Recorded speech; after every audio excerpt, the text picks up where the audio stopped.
संपूर्ण राज्यभरामध्ये आज लाडक्या बाप्पाच्या आगमनाचा जल्लोष आणि उत्साह साजरा केला जातो आहे।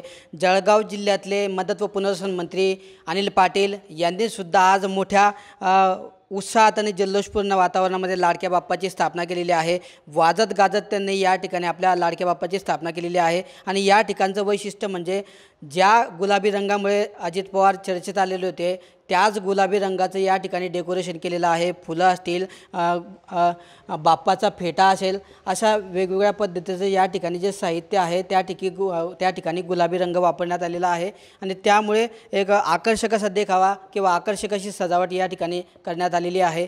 आणि यंदाचं मंत्री अनिल पाटलांच्या गणेशोत्सवाचं वैशिष्ट्य म्हणजे मंत्रिपद मिळाल्यानंतरचा दादांचा हा पहिलाच उत्सव आहे। काय सांगाल दादा, मंत्रिपद मिळाल्यानंतरचा तुमचा हा पहिलाच गणेशोत्सव आहे, यंदा काय लाडक्या बाप्पाला तुमचं साकडं आहे? नाही, गणपती बाप्पाच्या चरणी एकच मी प्रार्थना करणार आहे की राज्याच्या मुख्यमंत्र्यांनी उपमुख्यमंत्र्यांनी माझ्यावरती जबाबदारी दिलेली आहे की मदत, पुनर्वसन आणि आपत्ती व्यवस्थापन आपल्या राज्यात, आपल्या देशात, आपल्या जिल्ह्यात कुठल्याही प्रकारची आपत्ती नको आली पाहिजे, कोणताही शेतकरी संकटात नको सापडला पाहिजे, हीच बाप्पाच्या चरणी माझी प्रथम प्रार्थना असणार आहे। दादा, लोकसभेमध्ये आपल्या पक्ष महायुतीला यश मिळालं, विधानसभेमध्ये सुद्धा महायुतीला यश मिळेल, या संदर्भात काही साकडं घातले का बाप्पा? जिल्ह्याचा, राज्याचा आपण जर का विचार केला तर राज्यामध्ये सुद्धा महायुतीचंच सरकार येणाऱ्या काळामध्ये येणार आहे। बाप्पाच्या चरणी आम्ही तशी प्रार्थनासुद्धा केलेली आहे आणि कार्यसुद्धा बाप्पाच्या आशीर्वादाने त्याच पद्धतीने करतो आहे।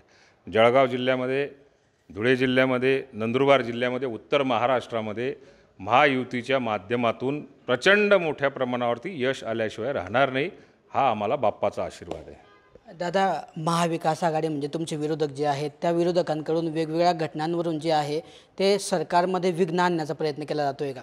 मुळात विघ्नहर्तेलाच मी या ठिकाणी विघ्नहर्तेच्याच चरणी मी प्रार्थना करणार आहे की या विरोधकांना, महाविकास आघाडीच्या नेत्यांना सुबुद्धी दे। प्रत्येक ठिकाणी राजकारण न करता समाजकारण त्यामध्ये कुठेतरी आपण त्यांच्या वाणीतून किंवा त्यांच्या बोलण्यातून सातत्याने येऊ दे की जेणेकरून महाराष्ट्रामध्ये अशांतता नको झाली पाहिजे आणि राजकारणाबरोबर आपण समाजकारणसुद्धा करतो याचा भान बाप्पाने त्यांना द्यावा, असं बाप्पाच्या चरणी मी प्रार्थना करतो आहे। दादा, आज अजितदादांनी धर्मराव बाबा आत्राम जे आहेत त्यांच्या कार्यक्रमामध्ये एक वक्तव्य केलेलं आहे की घरामध्ये फूट पाडू नका, मी चूक केली आहे, असं त्यांनी आत्राम यांची मुलगी जी आहे तिला उद्देशून वक्तव्य केलेलं आहे। दादांना कुठे पश्चाताप होता असं वाटतंय का तुम्हाला? मुळात मी हे वक्तव्य ऐकलंच नाही, दादा काय बोलले असतील किंवा त्यांच्या आत्राम साहेबांच्या मतदारसंघामध्ये काय बोलले असतील याचं मी काही आत्तापर्यंत तरी ऐकलं नाही। पण दादांनी उचललेलं पाऊल विकासाच्या दृष्टिकोनातून ते उचललेलं पाऊल आहे आणि जनतेमध्ये त्याचे रिझल्ट आपल्याला मागच्या बजेटमध्ये, मागच्या 1 वर्षामध्ये सातत्याने महाराष्ट्रामध्ये वेगवेगळ्या घोषणा या बजेटच्या माध्यमातून दिला गेलेला, महिला असतील, युवक असतील, शेतकरी असतील, उद्योजक असतील, यांना दिला गेलेला दिलासा असेल, याचं प्रतीक म्हणजे अजितदादांनी घेतलेला निर्णय, त्यांना असलेला अनुभव त्या ठिकाणी वापरला गेलेला आहे। त्यामुळे ती काही चूक आहे असं म्हणण्याचं कुठे काही कारण नाही, ते बोलले असतील तर मला माहिती नाही। आता कॅबिनेटची बैठक पार पडली, या बैठकीमध्ये शिंदे गटाचे जे मंत्री आहेत त्यांनी लाडकी बहीण योजनेवरून अजितदादा श्रेय घेत आहेत म्हणून त्यांनी नाराजी व्यक्त केल्याची चर्चा आहे। या बैठकीमध्ये खूप हंगामा झाला, देवेंद्र फडणवीसांना मध्यस्थी करावं लागली आणि फडणवीसांनी सांगितलं की कोणी या गोष्टीचं श्रेय घेऊ नये। नाही, मुळामध्ये याचं श्रेय पूर्ण महायुतीच्या सरकारचं आहे आणि राज्याचे प्रमुख या नात्याने मुख्यमंत्री महोदयच या बाबतीमध्ये सक्रिय असतात। कॅबिनेटमध्ये असल्या प्रकारचा कुठलाच हंगामा, मी तरी कॅबिनेटमध्ये त्या ठिकाणी उपस्थित होतो तर कुठलाच हंगामाही मला दिसला नाही, कुठली चर्चाही त्या ठिकाणी प्रामुख्याने दिसली नाही। पण मीडियाच्या माध्यमातून कुठे ना कुठे कशी आपल्याला त्या ठिकाणी दुफळी माजवता येईल एवढंच फक्त मला त्या ठिकाणी प्रामुख्याने नमूद करायचं आहे। एक चकार शब्दाचाही त्या ठिकाणी हंगामा मला झालेला दिसला नाही। आता त्या गोष्टीवरून शिंदे गटाच्या आमदारांची नाराजी अशी आरोप विरोधकांकडून केले जात आहे।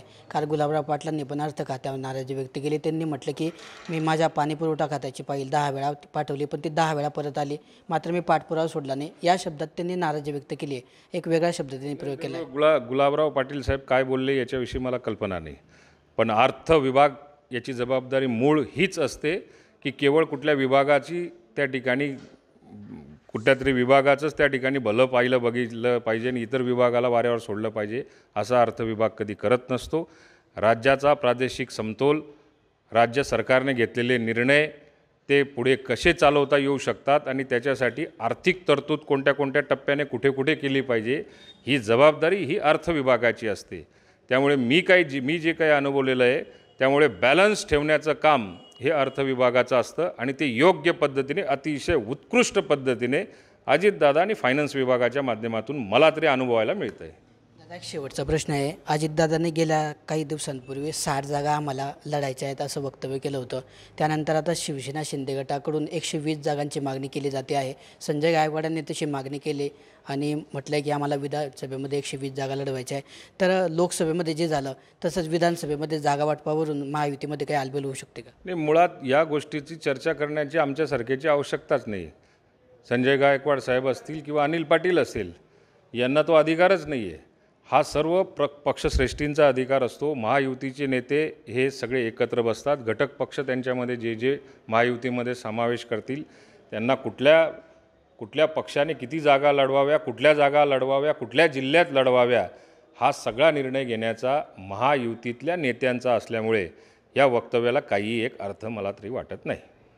तर हे होते आपल्यासोबत अनिल पाटील. त्यांनी मनमोकळ्यापणाने आपल्याशी गप्पा मारलेल्या आहेत आणि बाप्पाला साकडं घालताना बळीराजाला सुखी राहू दे, राज्यात कुठलीही आपत्ती येऊ नये असं साकडं घालताना विरोधकांनाही सुदबुद्धी देऊ असं सुद्धा साकडं त्यांनी या ठिकाणी घातलेलं आहे.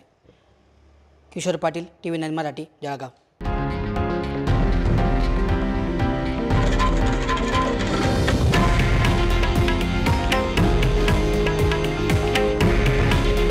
हे आहे देशातील नंबर 1 न्यूज नेटवर्क आणि आपण पाहत आहात TV9 मराठी. काळजी तुमची, हित महाराष्ट्राचं.